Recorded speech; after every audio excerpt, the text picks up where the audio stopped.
Hello everyone! Welcome back to my channel. So today's vlog is magluluto tayo ng banana bread. This is my first time banana bread. Since overripe na yung saging at wala nang kumain, gagawin natin itong banana bread. So kung hindi ka pa nakasubscribe sa aming channel, The Agbayani Farm, welcome and please click that red button down below and i-ring nyo na ang notification bell para updated kayo every time na may i-upload akong bago.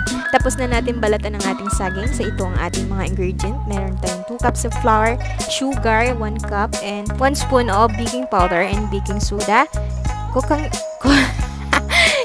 oil, 2 eggs, vanilla, and the nuts na kinuha ko from oatmeal, yung mga mix doon. Kinuha ko para pang toppings natin later. So let's start. Ilagay lang natin yung saging together with the sugar. Isusmash natin gamit ng tinidor. Yon, ilagay ko na yung sugar. Saka natin durug-durugin para maging pino na siya at magtubig. Saka natin i-add yung mga remaining liquid ingredients like eggs, cooking oil, and the vanilla. Ihalo lang natin sa ating dinurog na saging. Ayan, diniritsa ko na lang yung itlog, pero make sure yung itlog nyo ay fresh, baka kasi hindi siya fresh at maihalo na dun sa dinurog na saging. So, ayan, pati cooking oil and vanilla. Ihalo lang ng mabuti para mag-blend yung ating mga sangkap. Then, isunod tayo Bisaya, Taglish, English. Isunod na yung harina and the baking soda, baking powder, at saka paghaluin mabuti.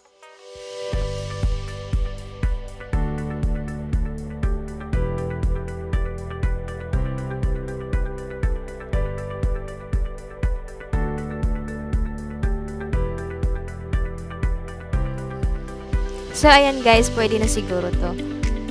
So, ilalagay na natin sa lianera at i-steam na natin kasi wala naman kaming oven. Maglagay lang ako ng konting mantika para hindi didikit yung ating bread sa ating lianera. Since wala ako yung paper na pang baking. Ipunas. Ikalat lang yung mantika and then ibuhos na natin ang ating mixture.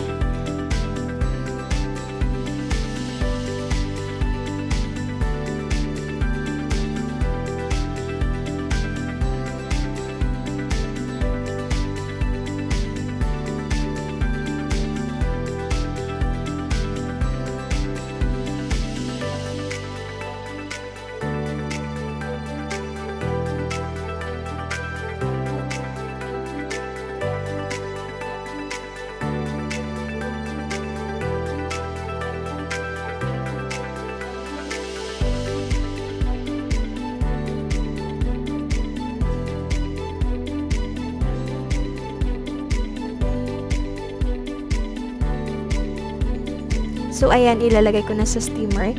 And then, isasalang na din ito. And then, make sure yung steamer natin is may damit yung takip para yung moist dun sa damit mag-absorb.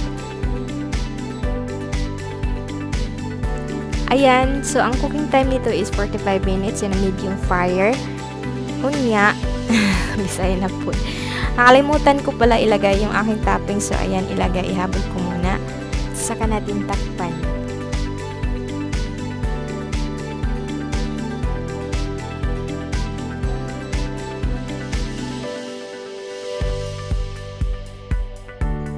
So, 45 minutes later, ito na siya. Luto na ang banana bread loaf natin. So, perfect. This is my first ever banana bread loaf.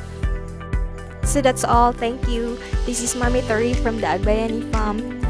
Bye, everyone. Please don't forget, like, comment, and share.